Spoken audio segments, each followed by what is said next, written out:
Barang siapa menyebut Papua, dia menyebut Injil. Barang siapa menyebut Injil, menyebut Papua. Seberapa besar kekuatan Injil? Ya, kan kemarin di 5 Februari kan tanya, maka tidak salah kalau hari ini kita masih menyampaikan selamat merayakan Hari Pekabaran Injil yang ke-166 tahun. Apakah Injil masih mempunyai power?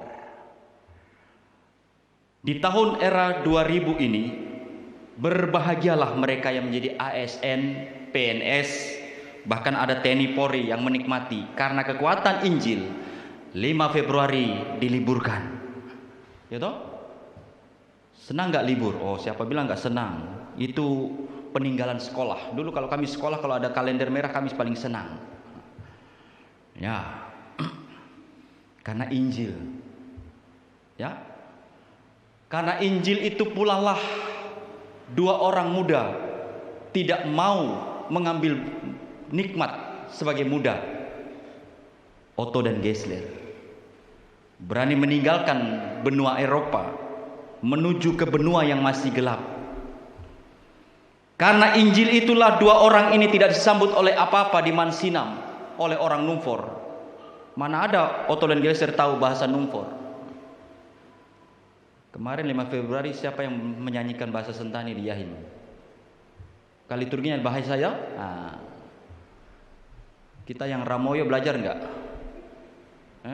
Ramoyo itu yang rambut lurus macam pendeta ini, belajar nggak? Allah masa bodoh, itu orang punya bahasa.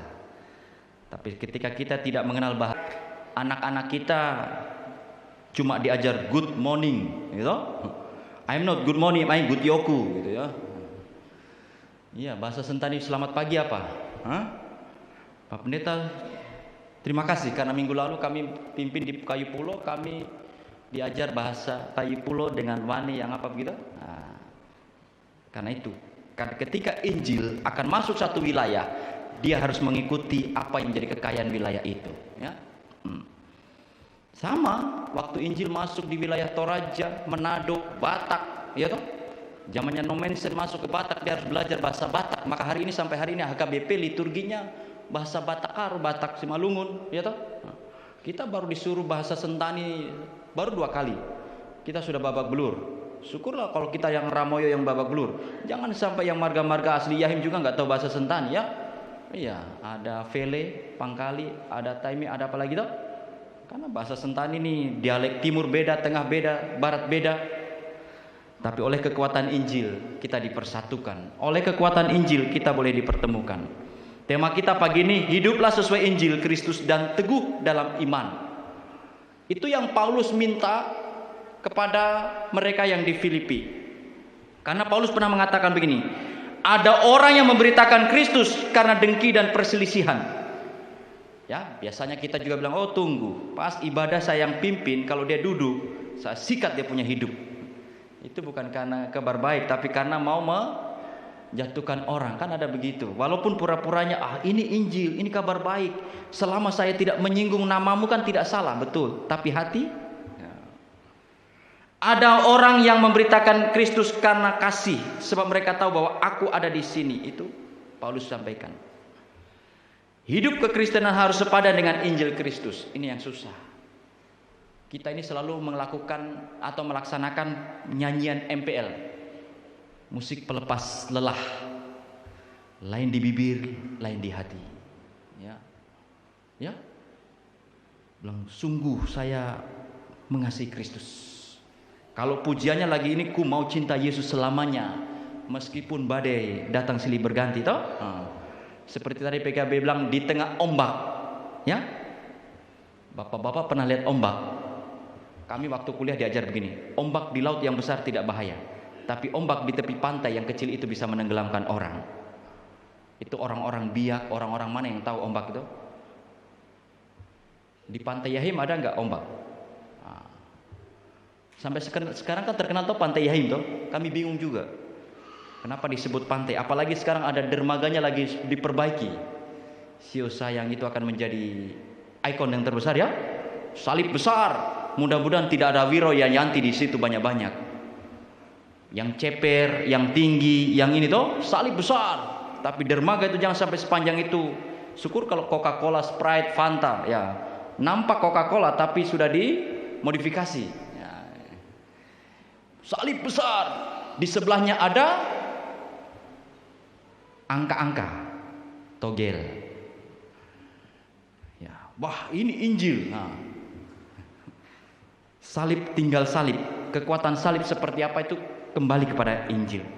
Hidup kekristenan harus sepadan dengan Injil Kristus. Jadi kalau kita telah menerima Injil, balik hidup kita menghidupi Injil itu. Injil bukan hanya diberitakan, tetapi kita harus menghidupinya. Ini yang susah. Ada kata bijak begini, melahirkan itu gampang, tapi yang menghidupi yang dilahirkan itu yang sulit. Ya, kita punya anak-anak generasi itu mudah, tapi bagaimana membawa generasi ini tetap hidup di dalam Tuhan, itu yang sulit. Kita diminta untuk tetap teguh berdiri dalam satu roh, sehati sejiwa berjuang. Satu yang harus kita perjuangkan, Injil. Jadi di dalam gereja tidak ada alasan untuk kita berjuang untuk diri sendiri. Tapi kalau dalam gereja ini kita berjuang untuk diri sendiri, kelelahan ada menemui dan kita tidak akan menemukan apa. Tidak ada alasan dalam satu persekutuan di tengah gereja ini kita mau dikasih pelayanan untuk diri sendiri.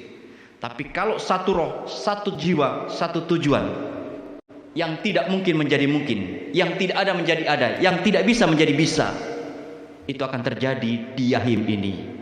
Amin. Amin. Kami tanya karena kami tidak tahu tidur atau tidak, karena cuaca terbang begini, pakai masker, ya untung tidak pakai kacamata riben. Kalau kacamata riben sudah, karena obat paling manjur di dunia ini untuk tidur bukan CTM, 2 khotbah dan 2 syafaat. Ya, CTM sih kerjanya MPP pelan-pelan, tapi khotbah dan syafaat, kalau kita tidak dituntun oleh Roh Kudus, kita akan dituntun oleh roh yang lain. Jadi ketika ada sehati sejiwa, ini kuncinya. Siapapun itu, mulai dari majelis jemaat, warga jemaat. Tapi kalau kita hanya bergabung, datang, duduk, diam, pulang, malas tahu dengan keadaan jemaat ini, maka kita hanya menjadi penonton, bukan pelaku. Apalagi tahun ini akan ada penjaringan majelis toh. Pertanyaannya, waktu yang tepat bagi kita itu kapan untuk memberitakan Injil? Karena kemarin Timotius bilang, baik atau tidak baik waktunya, siap atau tidak siap waktunya, bersedialah. Kalau yang masih muda bilang, aduh, Bapak Ibu majelis saya masih muda, saya belum punya pengalaman. Otto dan Gleiser tidak punya pengalaman ke Papua, tapi komitmennya untuk datang ke Papua. Timotius masih muda, Paulus memberikan kekuatan dan semangat. Hari ini kaum milenial diminta oleh Tuhan memberitakan Injil dengan skill, pengetahuan dan talenta yang ada pada kalian. Jangan nanti yang PNS, apalagi TNI Polri ya, mendekati masa pensiun baru siap saya memberitakan Injil. Terlambat sudah kau datang pada Tuhan. Iya, kekuatan sudah tidak ada, semangat sudah tidak ada. Karena 50 tahun ke atas itu yang terpikir hanya bidang kesehatan. Ya, coba kalau sekarang di dunia Google kita lihat klasifikasi 40 tahun ke atas, apa yang dicari informasi apa? Orang-orang tua kita, kesehatan. Kalau yang muda, tantangan. Iya. Ya.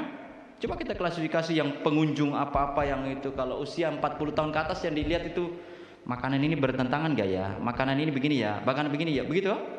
Atau salah? Nah, kalau yang muda kan tantangan, inovasi, kreativitas. Nah itu. Injil harus tetap diberitakan, baik atau tidak baik waktunya, suka atau tidak suka keadaannya. Itu. Waktu 5 Februari kami tanya di jemaat kami begini, untuk menyampaikan firman ini kepada orang Kristen gampang, karena kita baca Alkitab kan. Tapi pertanyaannya, bagaimana mengenalkan Injil, bagaimana memperkenalkan Kristus kepada mereka yang belum sama kali mengenal Kristus? Kita jadi mak comblang, kita jadi perantara. Kira-kira apa yang kita lakukan? Ataukah kita seperti nyanyian rohani 128, biarkan Tuhan yang menyenggara? Bukan demikian. Tugas yang paling nyaman adalah di Yahim ini akan berkembang kompleksitas perumahan. Apakah majelis sudah sehati mendoakan perumahan ini? Adakah tetangga-tetangga kita yang belum mengenal Kristus, belum pernah memberitakan, mendengar Injil, terus kita doakan? Itu tugas kita. Kalau kita satu hati, satu roh, satu jiwa, dan iman kita bertumbuh, kami percaya dalam Kristus. Jemaat ini 5 tahun, 10 tahun ke depan bukan seperti ini lagi, akan berkembang pesat. Karena pola penganjilan kita adalah di mana di hadapan kita ada perumahan, itu peluang untuk membawa jiwa. Ya. Tapi semakin banyak perumahan, semakin banyak hilang, toh? Ya. Kira-kira Bapak Ibu yang asli Sentani tinggal di Yahim, marga Yahim, masih punya tanah berapa hektar? Tanah adalah berkat. Adama itu hidup. Kalau kehidupan kita sudah hilang dan tidak ada lagi, apa yang terjadi? Jagalah itu. Yang kedua, kita dipanggil bukan hanya untuk percaya. Kalau kita semua ditanya, percaya Yesus? Percaya. Percaya Injil? Percaya. Tapi bukan sebatas percaya. Tapi kita diberikan tugas yang lebih, yaitu untuk menderita karena Injil. Kalau kita mau percaya Yesus hanya mau sukses berhasil, kita termakan oleh teologi kemakmuran. Saya ikut Yesus supaya saya selamat, saya ikut Yesus supaya dapat jabatan, saya ikut Yesus supaya dapat ini. Berbahaya. Karena semua itu mungkin tidak akan kita dapat. Kita akan mengalami kekecewaan. Tapi ada satu bagian yang ditawarkan oleh Yesus dan tidak ditawarkan oleh siapapun. Mungkin dari jemaat ada yang pernah membaca kitab suci lain daripada Alkitab. Tapi selama kami membaca belum pernah ketemu dengan bahasa begini. Akulah jalan kebenaran dan hidup. Tidak ada seorang pun yang akan datang kepada Bapa jikalau tidak melalui aku. Berarti kan tidak ada jalan lain. Hanya Dia satu-satunya jalan. Hanya Dia satu jembatan yang bisa membawa kita kepada keselamatan itu. Dialah Yesus Kristus. Dialah kabar baik itu. Dialah kabar keselamatan itu. Dan untuk Injil itu banyak orang yang merelakan hidup, menyerahkan hidup, mempersembahkan hidup. Di dalamnya seperti Paulus yang dahulu Saulus, dahulunya dia pembantai, pembinasa, penghujat akan Injil itu. Pada akhirnya Tuhan tangkap menjadi pembawa berita Injil itu. Itu Paulus. Kita belajar sejarah gereja historis di Papua, Otto dan Geisler. Ya. Dulu Injil kurang lebih 1927 atau 1928 lah masuk ke wilayah Buyaka begitu ya. Nah, masih banyak. Kalau Buyaka belum tahu nanti tanya, ada orang-orang tua kita sini. Jangan sampai kita Ramoyo tinggal sini baru tidak tahu Buyaka ya. Nah, Majelis Jemaat Yahim kalau ada makan bersama kasih papeda saja, nggak usah pakai beras. Bila perlu jangan ada apa pakai hiloi saja, supaya kami yang pendatang itu belajar. Ya, kalau Pak Pendeta bukan belajar, nanti pembinasa akan makanan itu. Karena di danau ini akan banyak yang hilang. Mulai dari jenis ikan. Siapa yang bisa menemukan ikan mulut gergaji sekarang?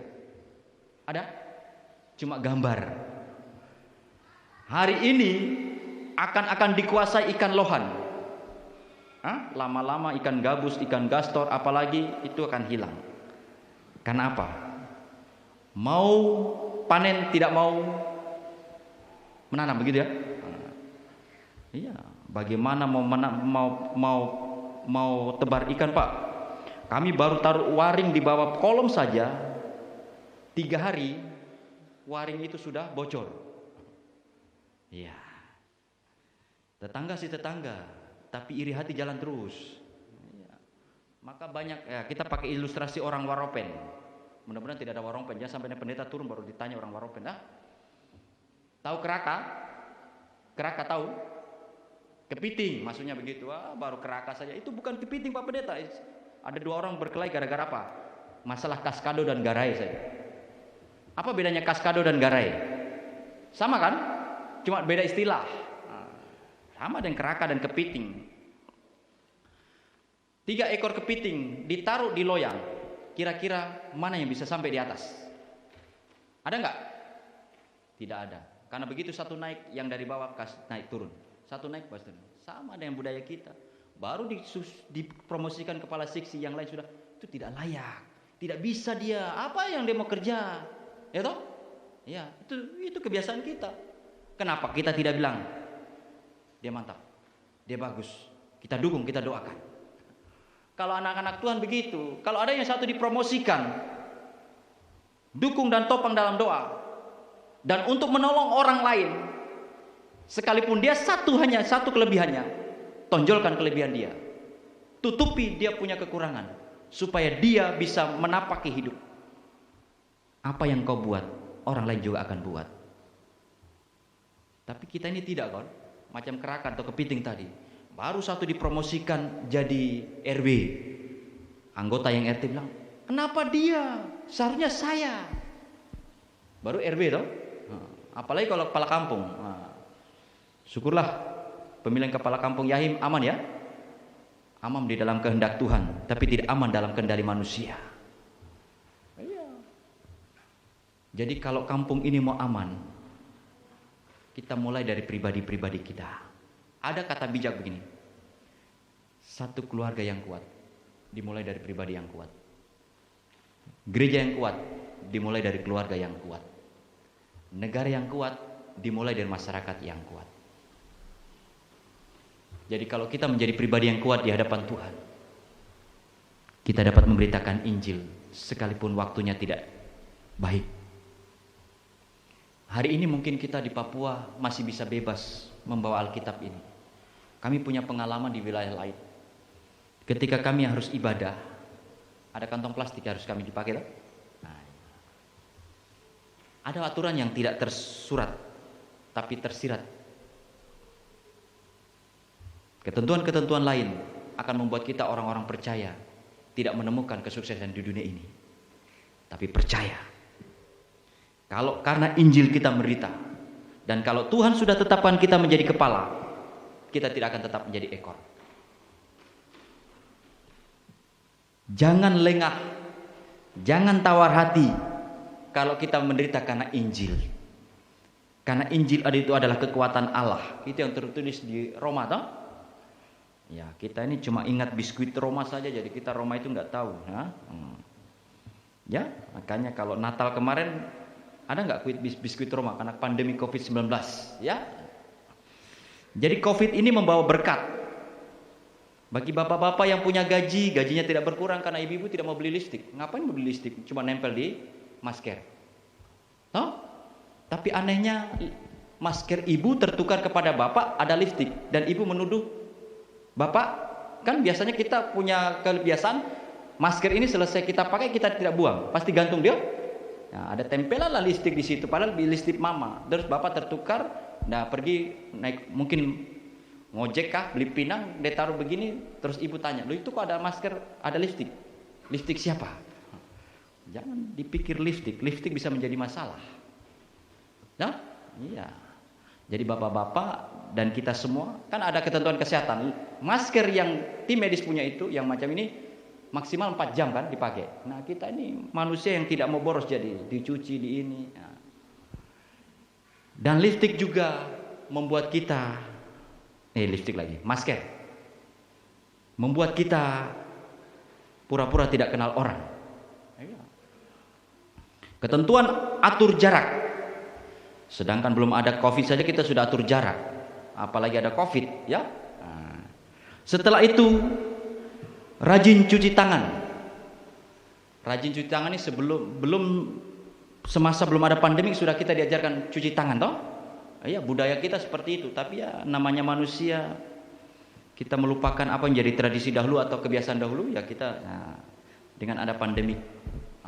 Tahun 2021 kita akan menemui berbagai pantang jawab. Terus Tidak ada alasan ketika kita diberikan hak untuk memberitakan Injil kita menyombongkan diri. Kan di 5 Februari kita diingatkan bahwa kita semua diberikan hak untuk memberitakan Injil. Ada orang yang diberi hak secara priorisasi seperti majelis jemaat, tapi kita semua diberikan hak seumur hidup untuk memberitakan Injil. Untuk memberitakan Injil tidak harus seperti kami menjadi pendeta, karena kami pendeta termasuk saya belum bisa menyatakan seperti Paulus memberi teladan dalam kata dan perbuatan. Tapi Paulus luar biasa. Di tengah kekurangannya, ini Paulus, segi kesehatan dia tidak sehat. Dari segi ekonomi dia hanya pengusaha tenda. Dari hasil usahanya itu untuk memberitakan Injil, bukan untuk ekonomi sendiri. Dari apa yang diusahakan, dia menumpang. Di waktu Otto dan Gessler, dia hanya bisa menerima bantuan seapa adanya. Dan tidak banyak orang tergerak untuk menyumbangkan diri untuk Injil. Tapi banyak orang menyumbangkan diri untuk Bank BRI. Bapak-bapak yang punya SK pertama tiba di mana? Penggadean BRI. Bahkan sampai hari ini pangkatnya sudah naik, golongan naik belum sampai ditebus. Karena diperpanjang. Masa tempo jatuh tempo 6 bulan berikut diperpanjang. Alasannya apa? Hari ini kami belajar. Ada enggak orang tua yang menggadaikan SK demi pendidikan anak kecil? Tapi banyak orang tua menggadaikan SK karena pesta. Kenapa kami ingatkan? Pendidikan itu penting. Tapi banyak anak-anak kita tidak memiliki hak. Mudah-mudahan di Jemaat Yahim ini anak-anak sekolah sudah punya akte kelahiran. Itu hak mereka, kebutuhan mereka. Karena Injil, kita diberikan tanggung jawab untuk memberitakan terus supaya Kristus dimuliakan, banyak jiwa diselamatkan, kabar baik disebarluaskan. Kalau ini yang kita lakukan, sebarkanlah Injil dimanapun kita berada. Entah engkau akan menjadi staf biasa, doakan satu ruangan itu. Mungkin pimpinanmu belum mengenal Injil dan belum mengenal Kristus, berdoalah tiap waktu. Mungkin di kampung ini ada begitu banyak denominasi gereja, tapi juga masih banyak kejahatan. Berdoalah situasi ini. Bukan hanya pendeta, majelis yang berdoa. Kalau 3 tunggu ini ya, biasa kita kenal 3 tunggu ya. Gereja, pemerintah, adat, duduk bersama.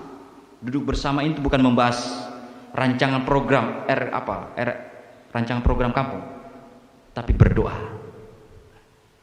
Ada enggak waktu bersama Ondo Afi atau Ondo Follow, pendeta-pendeta, gembala-gembala dan kepala kampung duduk bersama berdoa? Kalau itu yang kita lakukan, dalam anugerah Tuhan kami percaya mujizat akan nyata. Tuhan memberkati kita sekalian. Amin.